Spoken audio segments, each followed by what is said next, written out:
Daniel had moved into apartment 312 just 2 months ago.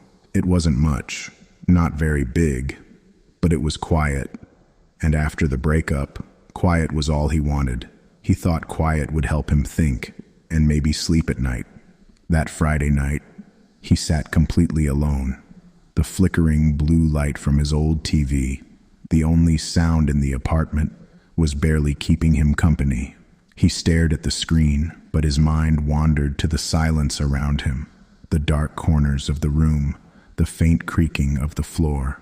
Then he heard it, 3 knocks, slow, deliberate, echoing through the hallway. He froze, listened carefully. The air felt colder suddenly. He checked the hallway, every corner. No one was there, just silence, heavy and pressing against his ears. 10 minutes later, the knocking came again, this time closer, more insistent, from inside the wall itself. He couldn't move, his hands trembling as he reached toward the wall, heart pounding. He pressed his ear to the cold plaster. Something was breathing, whispering from the other side. It was soft, almost a hiss. Whisper softly, "You shouldn't have opened the door."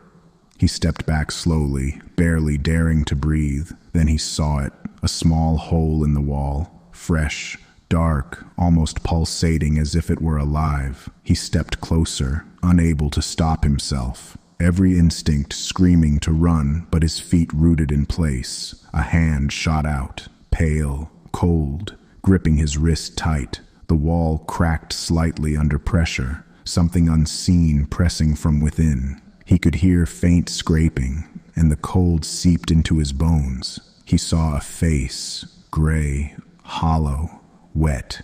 It kept whispering over and over. Whisper softly, "You shouldn't have opened the door." Its eyes were dark holes, staring into his soul, unblinking, relentless. The next morning, sunlight crept into the hallway, soft and weak. His neighbor complained about the noise, knocking on the landlord's door.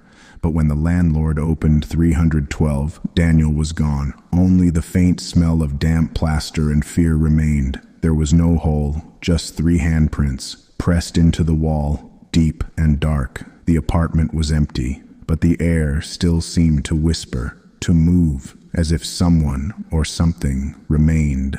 The knock in apartment 312